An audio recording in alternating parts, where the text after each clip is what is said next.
തൃശൂർ കൊടകര കുഴൽപ്പണ കേസിൽ ഇഡി അന്വേഷണം അവസാനിപ്പിച്ചിരിക്കുകയാണ്. ഒരു മാസത്തിനകം കോടതിയിൽ കുറ്റപത്രം സമർപ്പിക്കാനാണ് ഇഡിയുടെ നീക്കം. ബി.ജെ.പി നേതാക്കളിലേക്കോ കള്ളപ്പണത്തിന്റെ ഉറവിടത്തിലേക്കോ കേസിന്റെ അന്വേഷണം ഇഡി എത്തിച്ചിട്ടില്ല എന്നുള്ളതാണ് മറ്റൊരു വസ്തുത. ഈ അന്വേഷണം ഒന്നും നടക്കാതെ തന്നെ കേസ് അവസാനിപ്പിക്കാനാണ്, കുറ്റപത്രം നൽകി ക്ലോസ് ചെയ്യാനാണ് ഇഡിയുടെ നീക്കം.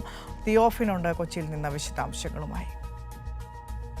കൊടകര കുഴൽപ്പണ കേസിൽ ഇഡി അന്വേഷണം അവസാനിപ്പിക്കുകയാണ്. കേന്ദ്ര ഏജൻസി കേന്ദ്രം ഭരിക്കുന്ന ബി.ജെ.പി നേതാക്കളിലേക്ക് അന്വേഷണം വരാതെ അവസാനിപ്പിക്കാനുള്ളൊരു നീക്കത്തിലാണ്. ഈ മാസം തന്നെ കൊച്ചിയിലുള്ള പ്രത്യേക സാമ്പത്തിക കുറ്റാന്വേഷണങ്ങൾ അന്വേഷിക്കുന്ന കോടതിയിലേക്ക് കുറ്റപത്രം സമർപ്പിക്കാനുള്ള നീക്കത്തിലാണ് ഇഡി. കൊടകര കുഴൽപ്പണ കേസുമായി ബന്ധപ്പെട്ട നിലവിൽ ഒരു പണം തട്ടിപ്പ് കേസ് മാത്രമാണ്. ഹൈവേയിൽ വെച്ച് കാർ തടഞ്ഞു നിർത്തി പണം തട്ടിയെടുത്തു എന്ന രീതിയിൽ മാത്രമാണ് കേസ് കൊണ്ടുപോയിരിക്കുന്നത്. ആ തട്ടിപ്പിന് ശേഷം ഈ കൊടകര, അതായത് കഴിഞ്ഞ നിയമസഭാ തെരഞ്ഞെടുപ്പിൽ 2021 നിയമസഭാ തെരഞ്ഞെടുപ്പ് നടക്കുന്നതിന്, കേരളത്തിലെ തെരഞ്ഞെടുപ്പ് നടക്കുന്നതിന് ഏതാനും ദിവസം മുൻപാണ് ഈ സംഭവം നടക്കുന്നത്.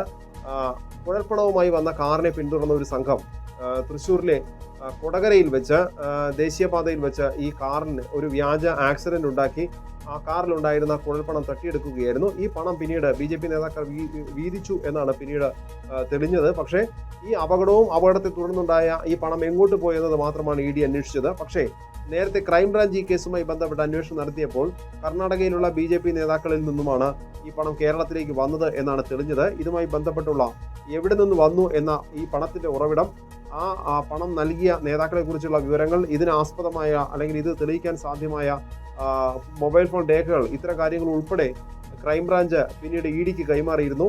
ഇത് കുഴൽപ്പണം കൈമാറ്റവും അതുപോലെ അന്തർ സംസ്ഥാന സാമ്പത്തിക തട്ടിപ്പ് കൂടി നടന്നിട്ടുള്ളത് കൊണ്ടാണ് ഇഡിക്ക് കേസ് കൈമാറിയത്. ക്രൈംബ്രാഞ്ച് കേസിന്റെ റിപ്പോർട്ട് നൽകുമ്പോൾ ഈ കർണാടകയിലുള്ള ബി.ജെ.പി നേതാക്കളുമായി ബന്ധപ്പെട്ട വിവരങ്ങൾ കൂടി നൽകിയിരുന്നു. ഒരു കർണാടകയിലെ ബി.ജെ.പി രാജ്യസഭാ അംഗമാണ് ഇതിന് പിന്നിലെന്നും അന്ന് സൂചന ലഭിച്ചിരുന്നു. ഇതുമായി ബന്ധപ്പെട്ട ആവശ്യമായ രേഖകൾ ഈ റിപ്പോർട്ടിൽ ക്രൈംബ്രാഞ്ച് ഉൾപ്പെടുത്തിയിരുന്നെങ്കിൽ പോലും ആ വഴിക്കൊന്നും അന്വേഷണം പോയില്ല. നിലവിൽ ഇതൊരു പണം തട്ടിയെടുക്കൽ കേസ്, ഒരു ഹവാല കേസിനെ സംബന്ധിച്ച് അതിന്റെ ഉറവിടമോ മറ്റു കാര്യങ്ങളോ ബി.ജെ.പി നേതാക്കളുള്ള ബന്ധമോ അന്വേഷിക്കാതെ ഒരു പണം തട്ടിയെടുക്കൽ കേസ് മാത്രമായി ഇത് അവസാനിപ്പിക്കാനുള്ള ഒരു നീക്കത്തിലാണ് ഇഡി. ഒരു മാസത്തിനുള്ളിൽ ഈ കേസ് ക്ലോസ് ചെയ്ത് ഇതിന്റെ കുറ്റപത്രം സമർപ്പിക്കാനുള്ള ഒരു നീക്കമാണ് ഇപ്പോൾ നടന്നുകൊണ്ടിരിക്കുന്നത്.